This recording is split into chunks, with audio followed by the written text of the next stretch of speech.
Oh, Mm-hmm. you sound great. So, so good afternoon, everybody, and welcome again to Real Women Atlanta Live. I am your host, Charmaine Moss, and today we've got, of course, my none other than my ride or die, my co-host, Miss Deidre Gary. Deidre, say hello. Hello, everyone. It's a great day in the neighborhood. We are so happy to have you this afternoon. And oh my gosh, when I say we have a treat for you today, we have a treat for you today. I'm so excited. Yeah, so am I. We have as our guest today none other than Miss Kathy London. She is a life coach. She is a motivational speaker. She is all about girl power. And it was what two? Has it been 2 years? I think it's about 2 years ago I think so, yeah. when we actually met and Kathy came to the launch that we had for Real Women Atlanta magazine, and she volunteered. We had actually sold out of all of our tickets, and because she couldn't get a ticket, she called and said, "Hey, well, can I at least come and volunteer?" And so she came and we've been connected ever since, and she's been very instrumental with RWAM, and we just love her dearly. I love her accent. I love everything about her. Yeah. uh, Miss Kathy London, thank you so much for joining us today on Real Women Atlanta Live. Go ahead and tell our viewers about yourself, because I know that they're going to be excited to hear more about you. Well, thank you so much for having me here today. Completely my pleasure.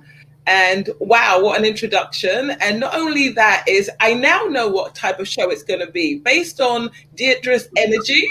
And she was like, hey. I was like, okay, it's that type of show. So I'm ready to just like flow with it and bring it. I love it so much. So yeah. So, just a little background about me. I'm Kathy, and I tell people I was born in Alabama, but that's obviously not true. Um, when they ask, I say I was born in the lower part of Alabama.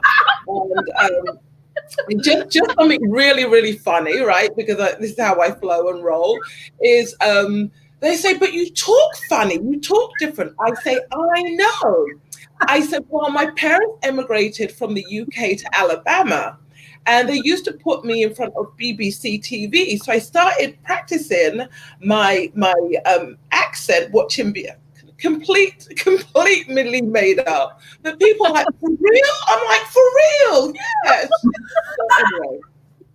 So yes, so no, I wasn't born in Alabama, but I was born and raised in the UK in London, in the city of London, and I'm sure we'll get into it. But long story short, I came to the US for what should have been 1 or 2 years, and that was 28 years ago. Wow.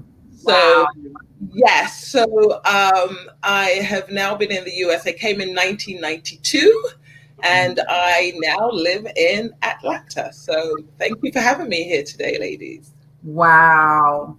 Now, when you came from London, how big of a shock was it for you, the culture shock for you? I mean, coming from somewhere like London to the US, and not just the US, but Atlanta back in 92, Yes, uh, yes, it was a whole different Atlanta. yes. So I will take you back then. When I came to Atlanta, like I said, in 1992, I was actually in the role of a management consultant. So that's been my history. I'm a IT consultant by trade. And actually, when I had the opportunity to come over, it was actually to initially go to Houston, Texas. Oh, Now, I'm going to take you back, 1992, Houston, Texas. And my client at the time was the Shell Chemical Company, right? I worked for Shell Chemical. Wow. Now, the only thing that I knew about, Houston, Texas, if you remember, any of you are old enough to remember, was the show Dallas. Remember that show Dallas with J.R. Yes, I love like not the new Dallas, but the original Dallas Right. with J.R. Ewing, right? Yeah. So that was my vision of America, and so I arrive in Houston, Texas. I'm with my client, Shelcom. I'm in the boardroom, and we're in a meeting, and I swear to you, ladies, in walks J.R. Ewing. I mean, it wasn't him. But there's this guy with a big old Stetson on, a three-piece suit, with a big old buckle cowboy boots, and he goes, "Howdy." And I was like, where am I? So complete culture shock. Anyway, I was there for a few years. And then I went from there to California, and then moved to Atlanta in 1999 is when I moved to Atlanta. So the whole journey really has been a culture shock. Every city I go to, it's one culture shock after the another. But I've been here for a while, and now Atlanta's my home. Yeah. Wow. I know. I mean, I think Texas would have been more of a culture shock than coming to Atlanta first. At least they prepared you in a whole different spectrum for coming to Atlanta. By coming through Texas first, I'm sure by the time you got to Atlanta, you were okay. Yeah, and one of the things that I loved about Atlanta that drew me here was that when I visited here, because I was a consultant in that, traveling a lot, and I just thought it was amazing that you had women, men, at all different levels of the socio-economic scale. So I would meet people of color who were, CEOs. There were powerful women, and I would be like, wow, there's powerful women here. I would see powerful men, and you could see all different levels. And in California, where I was before here, it was a little different. The dynamics and the demographics were different, and I was one of a few. And here there was a city that was like, wow, like literally. I forget what the place was called now. It's downtown. It was a jazz club I went to, and it freaked me out. So friends invited me to Atlanta, and I was there, and everyone, all the clientele, it was all African American. And the staff, and I forget what the place was called, a jazz club, and the jazz band, they were cool, and I was like, hold on, this is reversed. This is everything reversed. And so, but I just loved just the diversity that Atlanta brings. So that's one of the reasons why. And that was a shock in itself as well. Wow. Yeah, I can only imagine. And I don't know what the name of that jazz club would have been. But even having said that, I want us not to forget that on today, we lost two major icons today in Atlanta, Representative John Lewis and C.T. Vivian, who were very instrumental in the civil rights whole thing, the whole civil rights thing. I heard yesterday, last night, about John Lewis passing away. And then this morning, my daughter came in and said that we also lost Mr. C.T. Vivian, who I had the pleasure of meeting some years ago. One of the things that I remember about him was he was always smiling. And every picture that you look at, I mean, you see him smiling. And what I love about us doing this show, and even today with you being a life coach and motivational speaker and all of that, is I believe that that's what, when we look at their lives and the things that they did, and they went through a whole lot more than we could ever imagine back in the 50s and the 60s. it ought to motivate us, to get out and do those things that we've been called to do. It ought to motivate us to motivate others. I don't know if we could ever come anywhere near, the accomplishments that they've made, but we need to try. We need to give it our all. So I definitely wanted to make sure that we remember to make mention of two amazing, fantastic, great men who have left us. And I don't know. I don't know what Atlanta's going to do now. We've got one that's left with Andrew Young. Of course, a few months ago, we lost Dr. Lowry, another icon. We only have one left, I believe, in Atlanta. So we've got to really get out here and make our voices heard. We've got to get out here and do our part, do what we've been called to do, touch lives, impact communities. If nothing else, in honor of these great men and women that have come before us and have done their part. So what do you guys say about losing these two great men?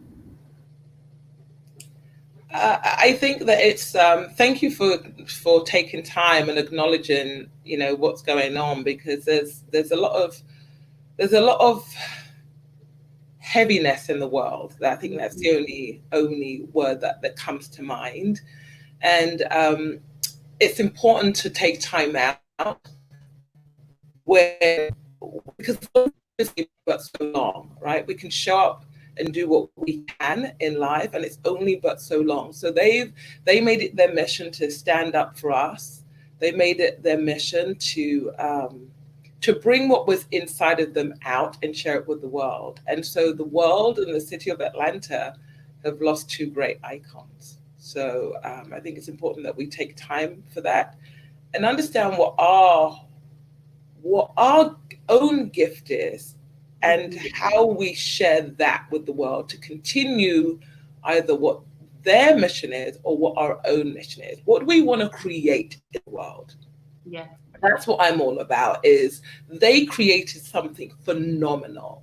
Mm-hmm. And so many of us, and I'm sure we'll go there, are living life by default. We're not living it by design. We're not creating. We've got gifts to create something amazing with this life.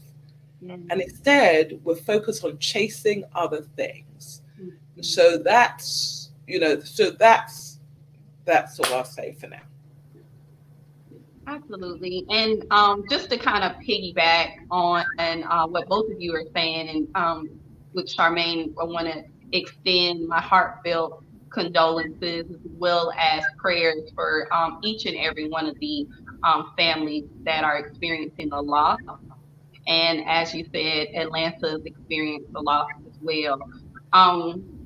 It is important to have giants and superheroes in front of you that you can model and you can see and pattern yourself after. However, going over to what Kathy is saying, we all have a special superpower. We all have a purpose and a plan here that will ignite nations, and change the dynamic of the way the world is supposed to be if we tap into it. So Kathy, if you can kind of go into that and the importance of tapping into what we have and how it can affect the world. Absolutely. So, and part of it is my own journey, which has brought me to where I am in my life. And most of us are chasing success.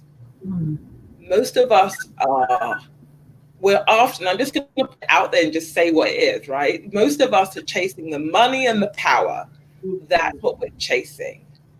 And depending on where you are in your life, they become your priority. They become your drive. They become that's what you want. And I've been there, done that. I'm just saying, right? And we're focused on what I say is we're focused on the outside things, the triggers, the drivers. It's what's outside of us, the income, the impact we're making. And then there's a price to pay for that.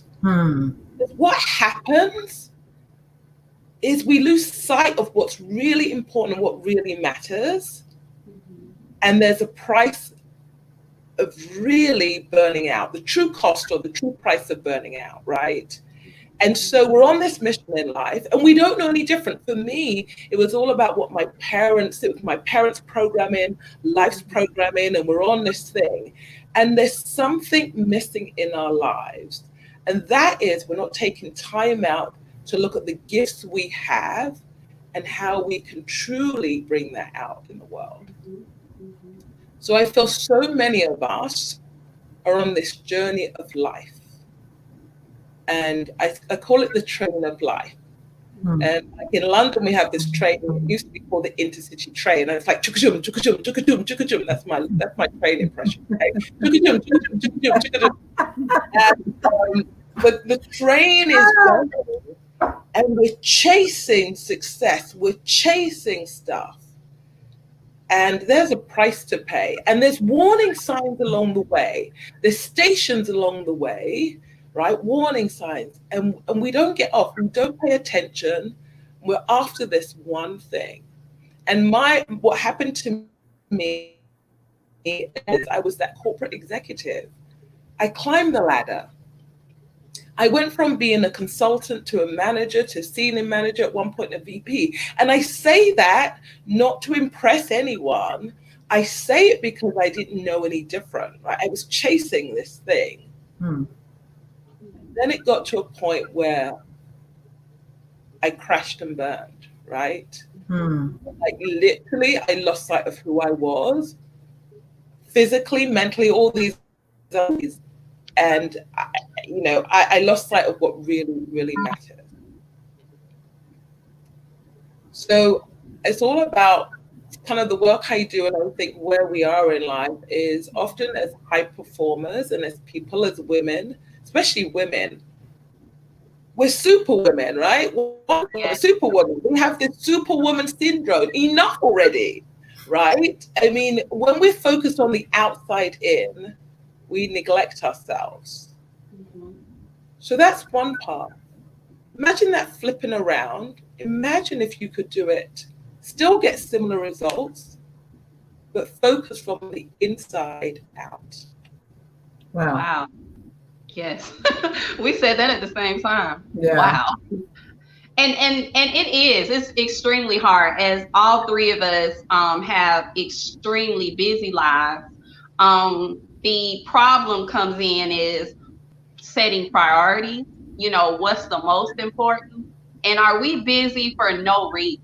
Are you just busy because you just want to be busy, or just busy because you actually are busy? But what do you do with that, and how do we bring forth a balance? Because there's things that are neglected. It may be family, it may be work, because I put in 75% here, but my family only gets 35%, or I put 50% into a relationship and my job is only getting 30%. Kathy, explain to us how we can balance our lives to bring forth that as women. Sure. And so I'm going to take us back, because everyone talks about balance. Everyone talks about work-life balance.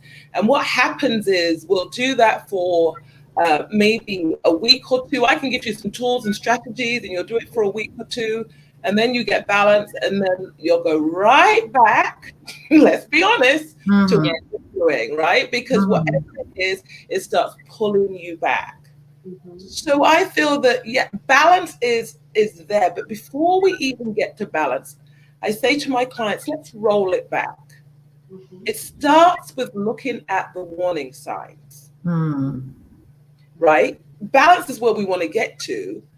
But what about if you were more cognizant of the warning signs that are showing up in your life? Because what happens is they're showing up, but we're ignoring them, right? We're just going. So before we go to balance, I'm going to bring us back to the warning signs, because that's what we need to pay attention to. All right. So I'm going to go there first. Is that okay? Oh, yeah. Oh, take us there. Okay. And Kathy, while you're doing that, because I'm not sure if I remember to mention that the name of your company is Smart Women on Fire. Correct. So while you're, as you're explaining this to us, don't, go ahead, take your time and also let the viewers know about Smart Women on Fire. Sure. Thank you for that opportunity. We'll get to that, right? We'll get to that. I'm all about, helping people change. So yes, thank you. And we'll come to that. So let's talk about the warning signs. Right. And I'm going to take us through it. I'm going to take both of you and the audience. I'm going to take everyone through it right now. And I'm going to start with the mental part, right? And that starts with our thoughts. The average person, the experts say, the average person has, guess how many thoughts a day? How many would you say? Oh, wow. Oh, thousands. Yeah. The average person has, the experts say, 50,000 thoughts a day. Wow. Like 50,000, right?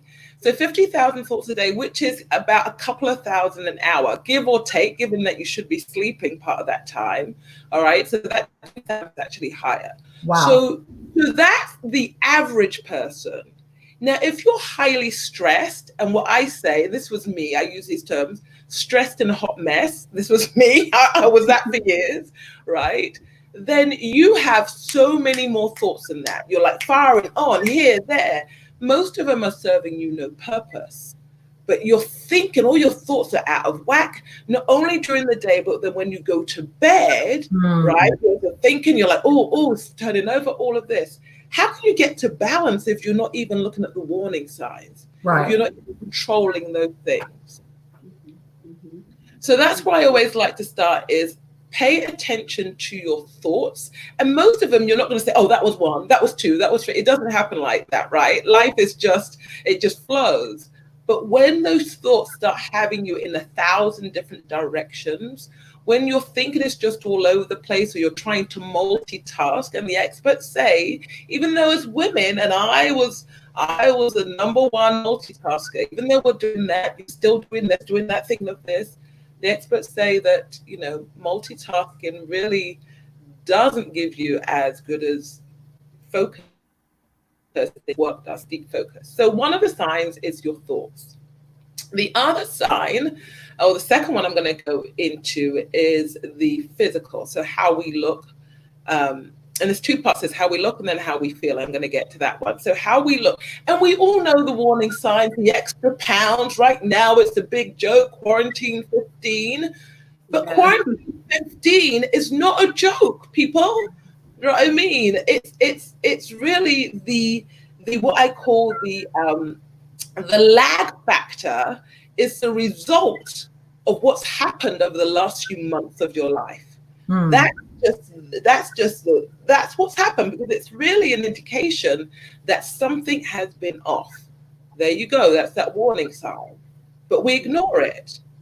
All right. So there's stuff that we can literally see on our bodies, and we're seeking balance. But here's a warning sign. Hey, you've got extra pounds. Hey, your back hurts. Hey, this. And you're like, oh, my back hurts, but I'll get through it.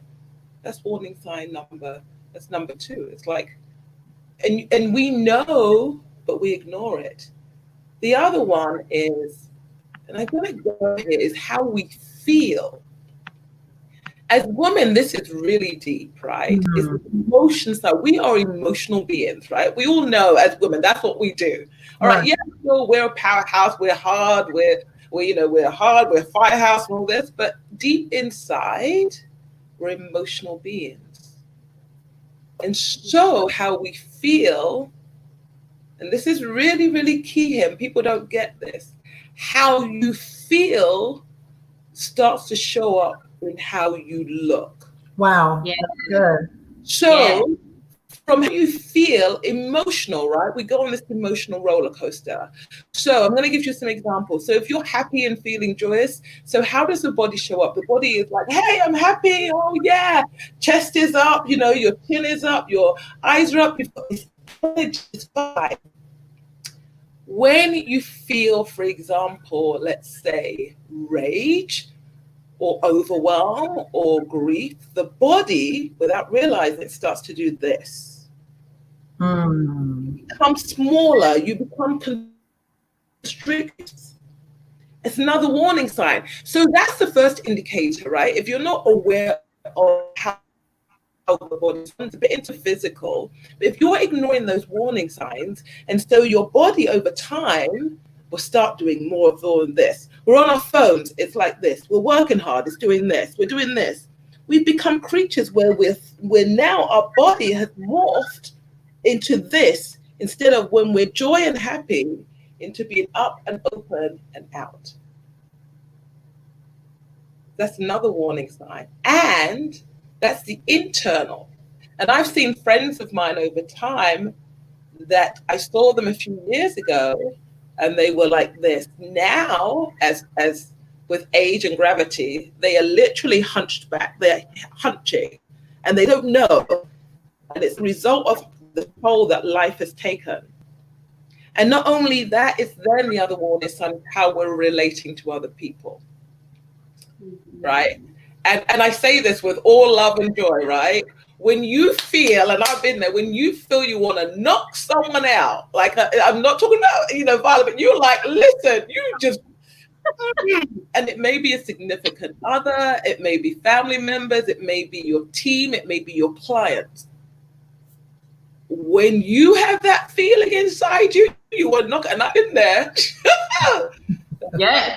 Right? Inside, but outside, that they're the warning signs. And until you understand, there's several. We talked about several warning signs.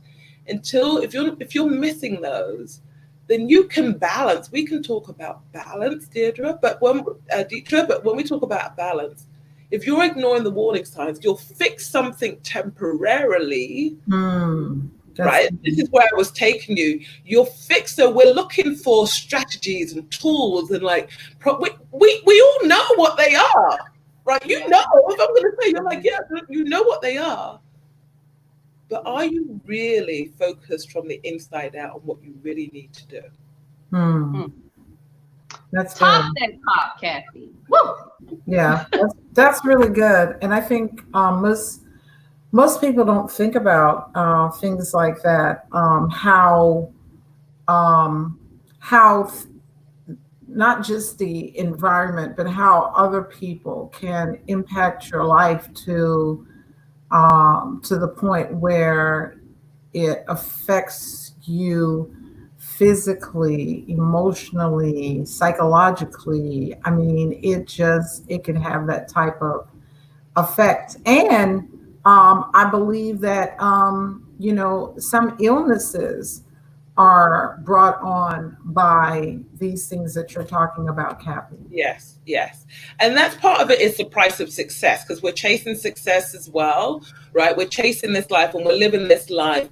And so, like I said, and I like to bring it down to, we're focused on the income, the impact, but we're neglecting the inner abundance we need in our lives. Wow. The inner abundance and the inner peace. So I talk about flipping that the other way around, right? In order for you to go through change and truly transform, in order for us as women, as powerful women, whatever powerful woman means to you, as women, by default, we're all high achievers, right? We're high performers. The fact we're here, whether you're a mother, whether you're, a CEO, whatever, whether you're a nurse, a health, whatever it is, it doesn't matter. You are that high achiever. We've come to this point for a reason, but we've been so focused on the money, on the power, on the success.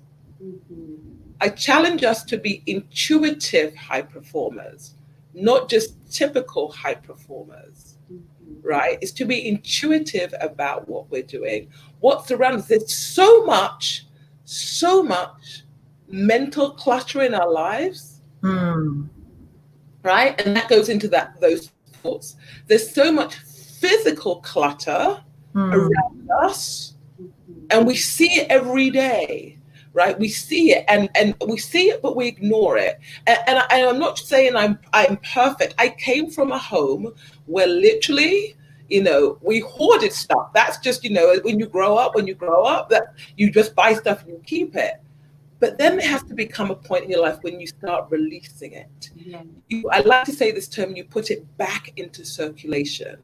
If it no longer serves you, let it serve someone else. Release that from your life, declutter your life. And the same thing with people in your life. And we all know that one. And you need to slowly release those people. Now there are tools and techniques you can do, because someone's like, where's my sister? She just it's my co-worker, it's my client, you have to control the energy you're receiving from the outside world. Right. Yeah. And that's, and this is ironic because this morning, well, actually yesterday, I decided that I was going to clean out a storage shed. I don't have anything else to do. I decided that I was going to clean out the storage shed. I mean, stuff has been in there for probably at least 3 years that we haven't even touched. And so you're talking about physical declutter or clutter. I've got shoes in a bag that I'm getting ready to donate, that I just started going through my stuff. So this is, I guess, even without even thinking about it, I needed to do that.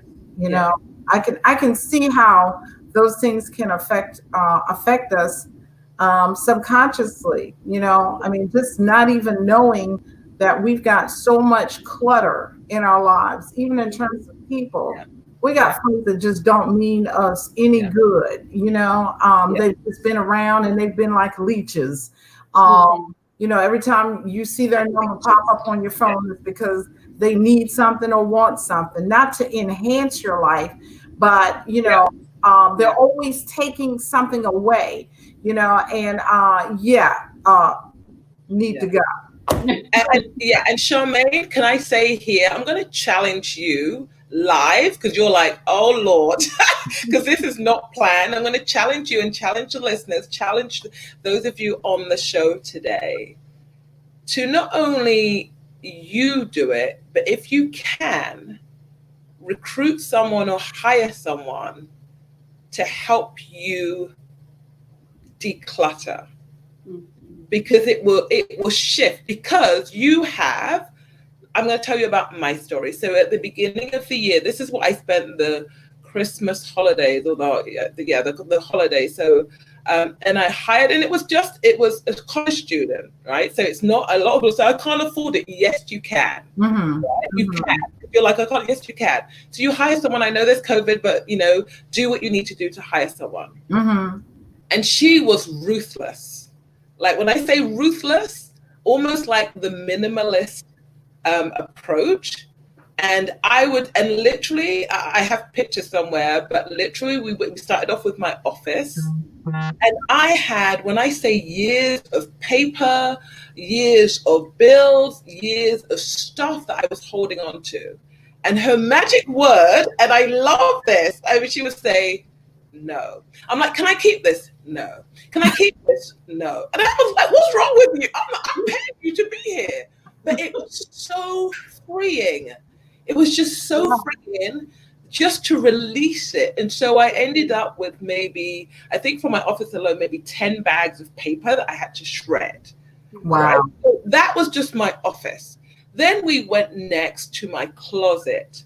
Ladies, I know your closet has clothes that are for 3 sizes that you were in, right? The size you were in 20 years ago, the size you were in last year, the size you're in now. And basically, you're like, well, just in case I go back there, or I spent this much. You don't need all that stuff. Your closet is another sign.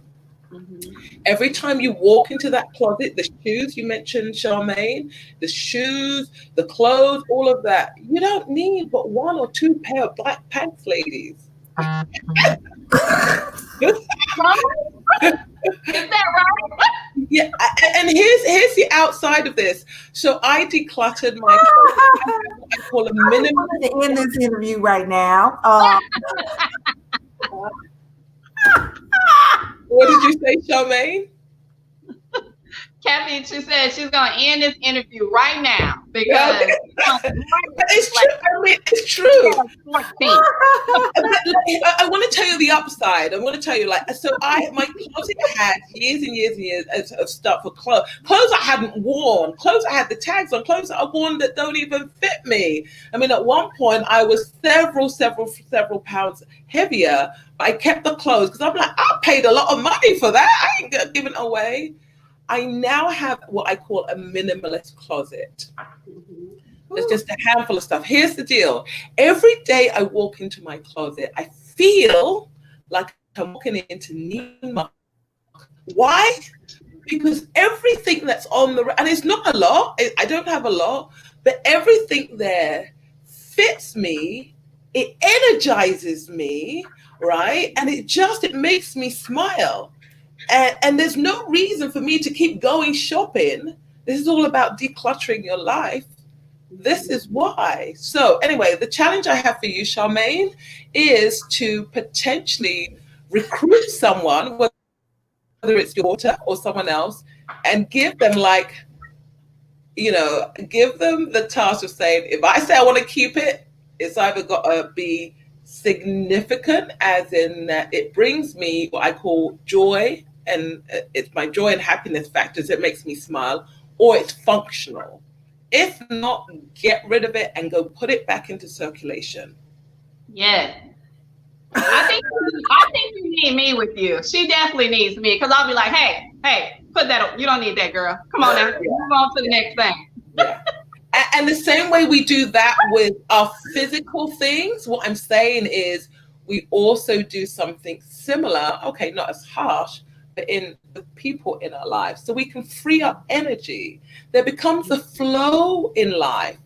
Then we can truly, from the inside out, tap into our gifts. And then we're like, hey, I do have this gift. And it opens the door for you to share. And what happens is that model I talked about, where we start with, we're focused on income, and then the impact, the power, and then the inner abundance. We flip that because now we tap into our joy and happiness factor. Our inner abundance comes first.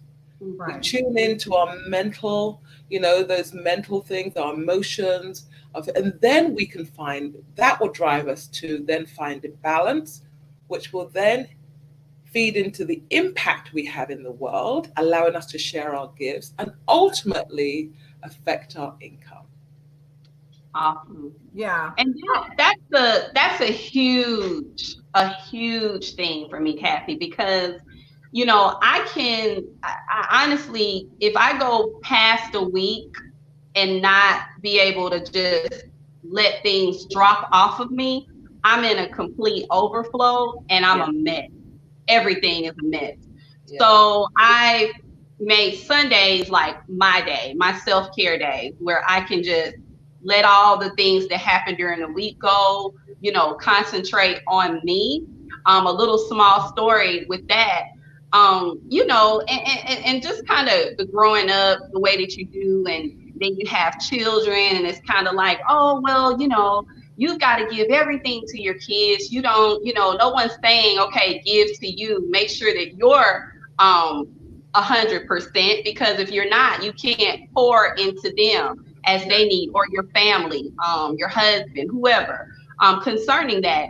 So I was, my oldest son is 20, and I was in a grocery store one day, and I'm telling you, I know that this lady had to be an angel, but I was going up and down the aisles, and she stopped me, and I was really stressed. At that time, my son was around 2 years old, just learning how to be a mother, things of that such, working, trying to make my mark in the industry that I'm in. It was a lot going on at the time. So I guess, I don't know if she saw it or felt it when I walked by, because I probably looked completely busted and out of it, okay? Yeah. And she stopped me and she said, young lady, it's okay to give back to yourself. It's okay for you to do something for you. Yeah. And from this day forward, from the time that we are speaking, I want you to make sure that you are giving yourself something consistent. Yes. And I stopped and I was like, and I just bust out crying.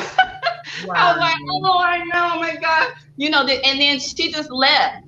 But I never forgot that moment. I went around the store to try to find her, to thank her.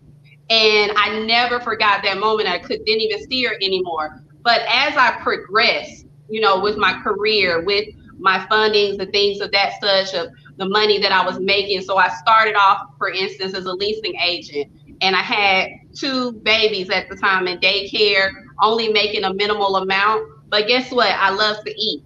So guess what I did? I went to Publix and said, hey, well, today I have enough to afford for a piece of cheesecake. I'm going to get me some cheesecake today. And then that did something for me. Or I went and did something. Oh, I like this top. I'm going to get this top or something. Or just some self-time of, getting a massage. But as I progressed, now I can go and do different things and trips and things of that such with the kids, or even by myself.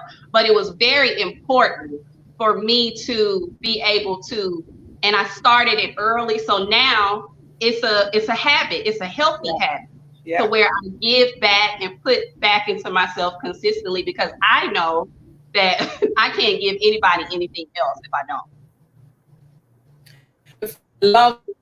I love that. And that's in fact one of the things that I teach my clients to do, is to find time for themselves every day. Yeah. Every single day. And often the best time I find is the morning. Not always, but that's what I find. It depends what your cycle is, the cycle of life. Because in the morning, I know that there's only 3 things that stop me from focusing on me. And that's me, myself, and I, right? It's between my bed and myself, right? Me, myself, and I. But the longer in the day it gets, then it could be, oh my God, I'm working so long. Oh, I've got traffic. Oh, I've got this, I've got that. I'm busy. I don't feel like it. I'm tired. So many more things. So one of the things I encourage my clients to do is to find time in the morning.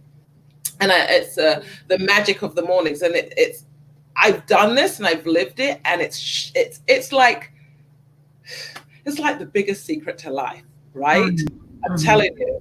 And so I've even put together a little formula that helps, because so often the relationship we have and what dictates our day is we wake up, it's this thing right here, right? We have a better relationship with our cell phones than we do with ourselves. Wow.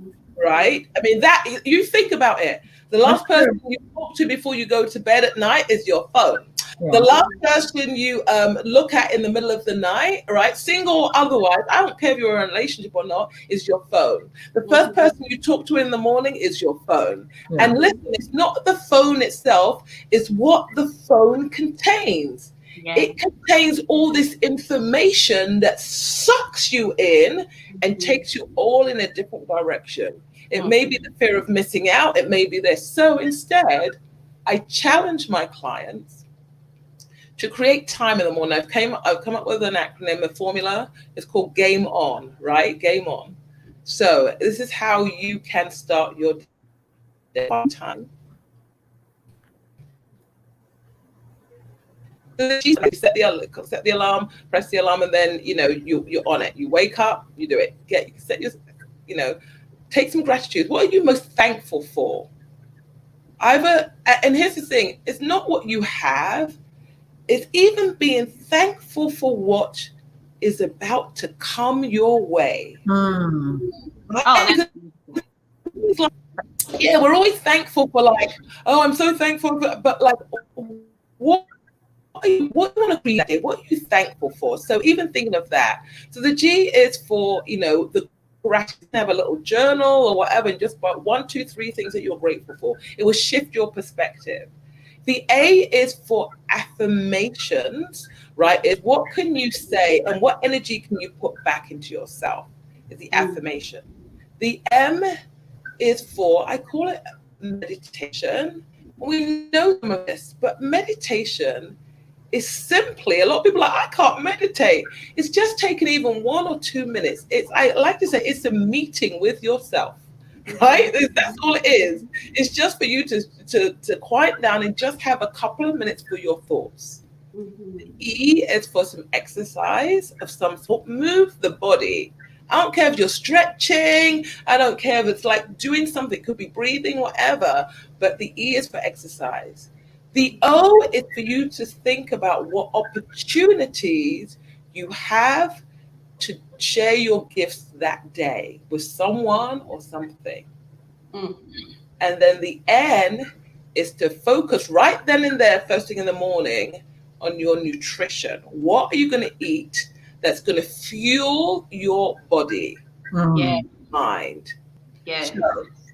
So I walk my clients through that, something they can do. And that can take you anywhere from 30 minutes in the morning. Like if you can fill your cup up first, it will change your life. And that's one of the ways you can bring balance into your life, Deidre. I love it. That's really good, Kathy. I never looked at it this way, but this week I did start walking early in the morning. I'm trying now to incorporate that into my day every day. Yeah. Where I get up and I just throw on my exercise. I've got some exercise stuff now. Yeah. But and yesterday I even went and got one of the fanny packs so that I can put my cell phone with my earphones, and I listen to worship music as I'm walking, and that allows me, to prepare for my day, because I'm getting rid of stuff from yesterday or stuff from days before or years before. And I'm communing, with God. And so this is very, very, very good, very important. The nutrition part, I've got to work on, because usually by the time that I go and walk and get back, I jump right into the day, and I don't take the time to fuel my body, as you said. I'm not a big breakfast person, so I've got to now find a way to make that happen every single morning. Yes.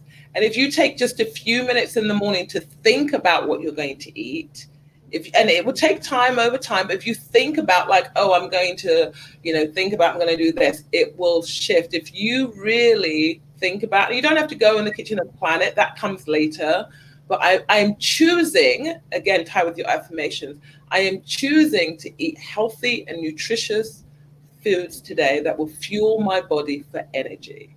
Wow, that's good. And it has, I'm sorry, I've just changed to that, Kathy, to where now I'm eating 4 times a day, and it has changed, my emotions, the way that I'm feeling, how I react. Everything, it has totally taken. And then, of course, we get to a certain size, we're like, oh, we're gonna lose weight, but it wasn't for weight. And then even my weight is coming to an adjustment with it. as I'm eating the right things, and as you say, fueling my body. I can't now. It's like that I've gotten into the motion of this. My body is like, okay, and I'm not a big breakfast eater either. I'm a brunch girl. I love brunch, but I'll do like say boiled egg in the morning or something. But my body now is calling for me to eat because I put myself in that particular regimen. But it has changed.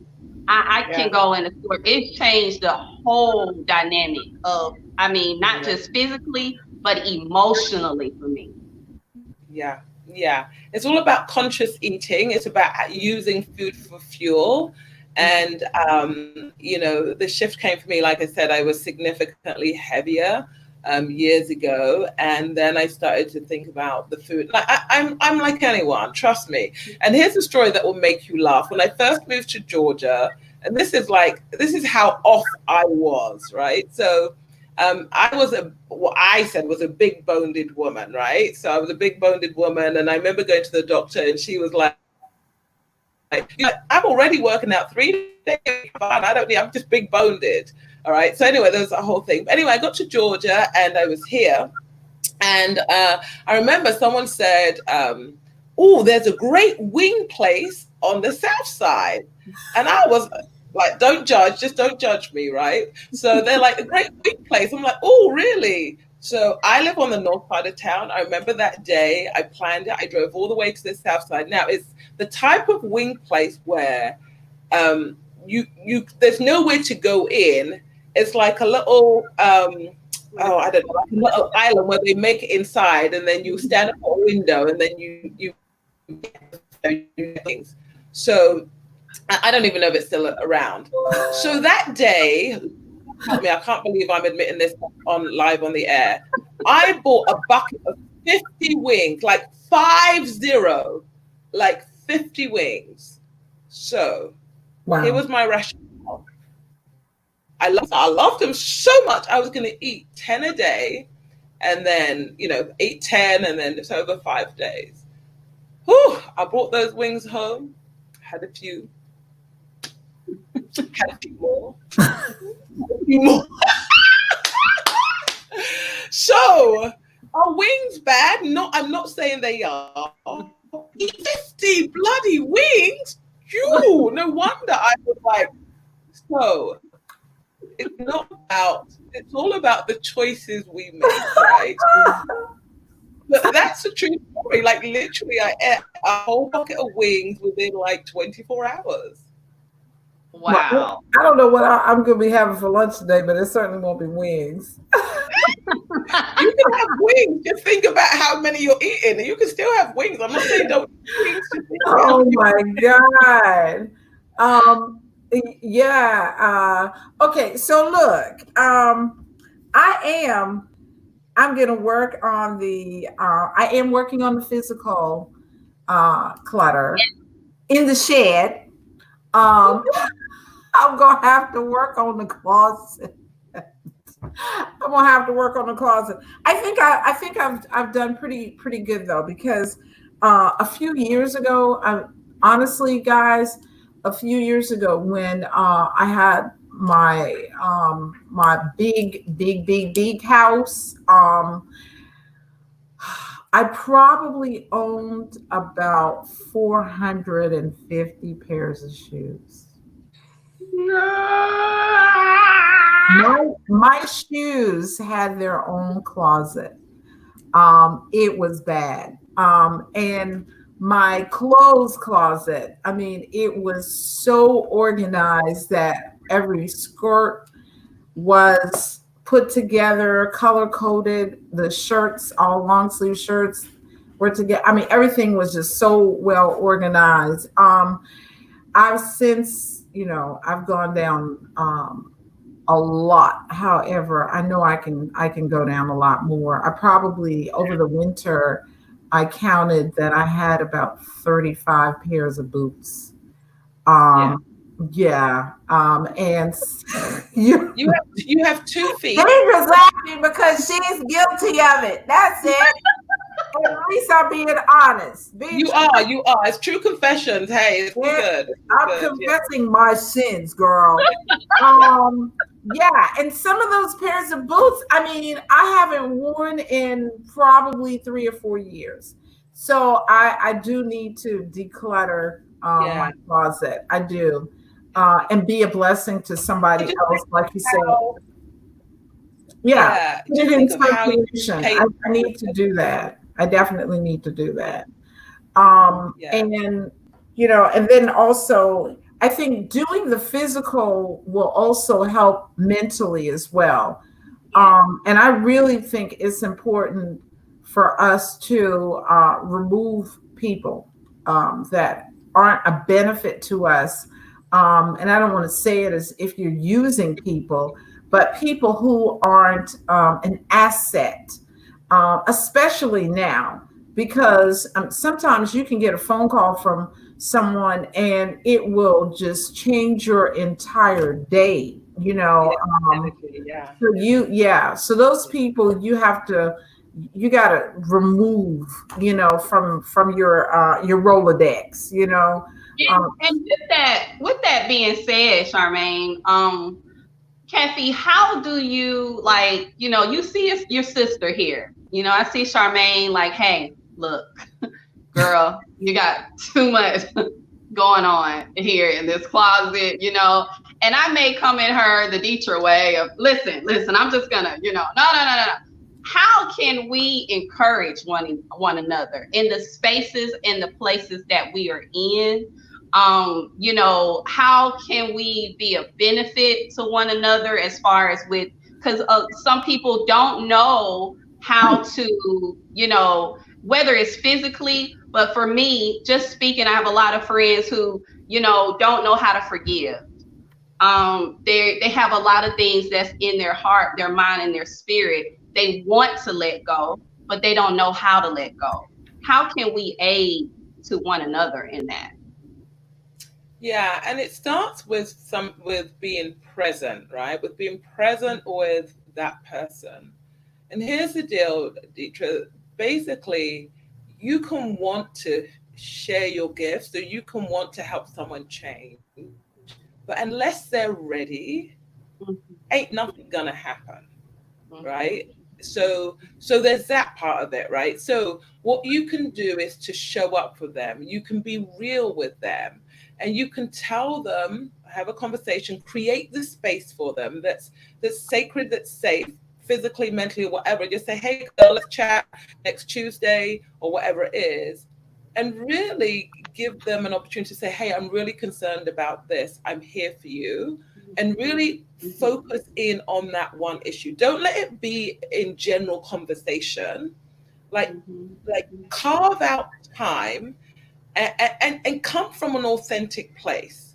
If it's in this case, Charmaine, and I'm just using this hypothetically as no, I'm going to reverse it. Let's say you were coming to me and you wanted to share something with me. The way I'm suggesting is you come to me, you'll say, hey, Kathy, we haven't talked in a while. You know what? Let's go. Are you free next Tuesday for 10 minutes? It's like, wow, what do you want? Oh, nothing. We're going to. And then when we talk, you come from an authentic place. I've noticed this. I feel you need this. And let them talk, let them share. And like, listen, this is what I call a no BS zone. If you want help, I'm here for you. If you want to do it yourself, because sometimes people are, even in toxic relationships, really want to get out, or they really want to share, but sometimes they don't know who to talk to. Right. But you can create that connection, that space, that opportunity that's safe, that's sacred for them, and let them know that in this container, I'm here for you. After this, you realize if you don't want my help, we'll never talk about it again. Wow. If you do and you want to do something about it yourself, then I'm here. But if you want me to help you, I'm here also to help you. And come place.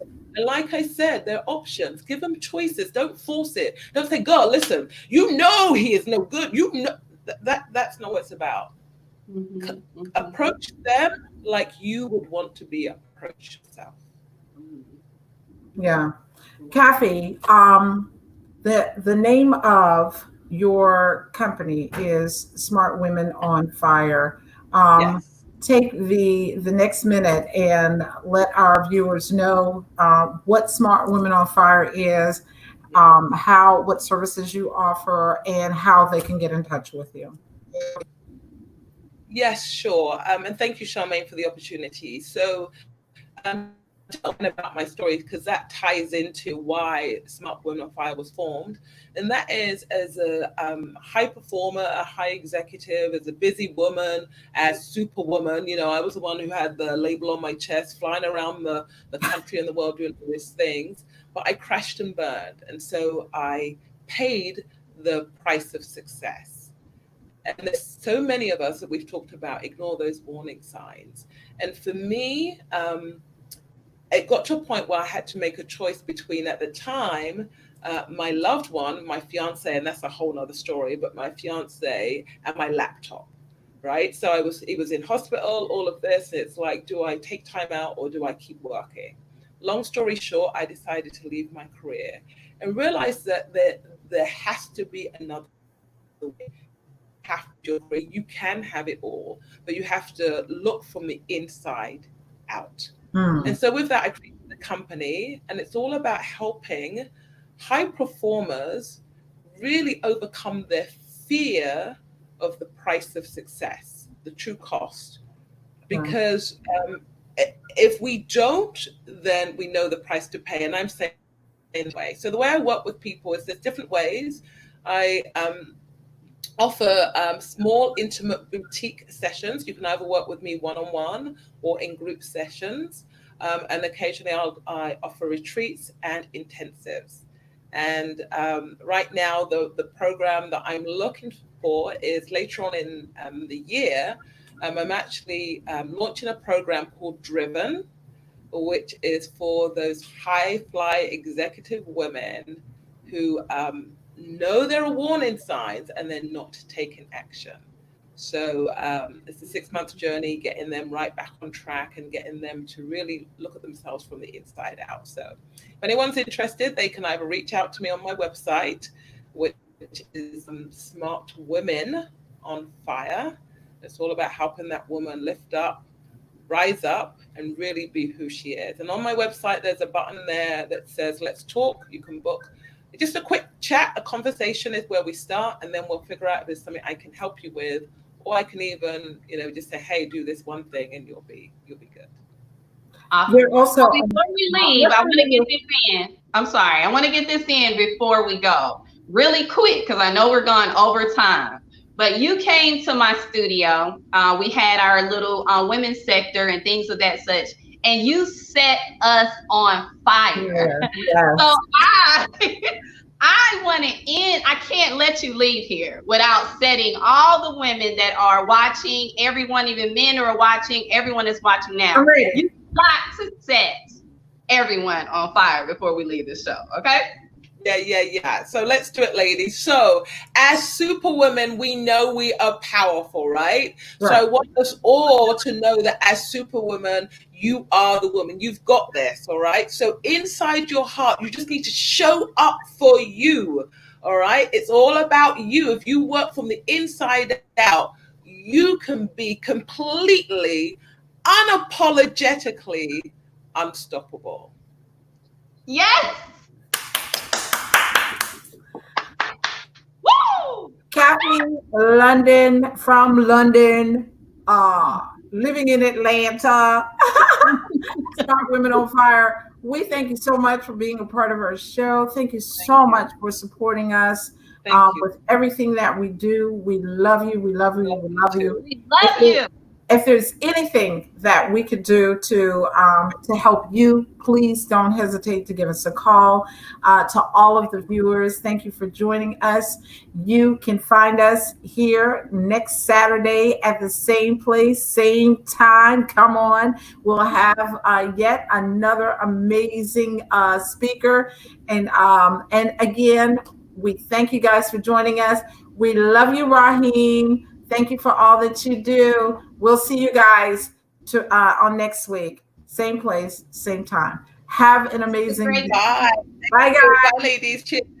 Bye. Thank you.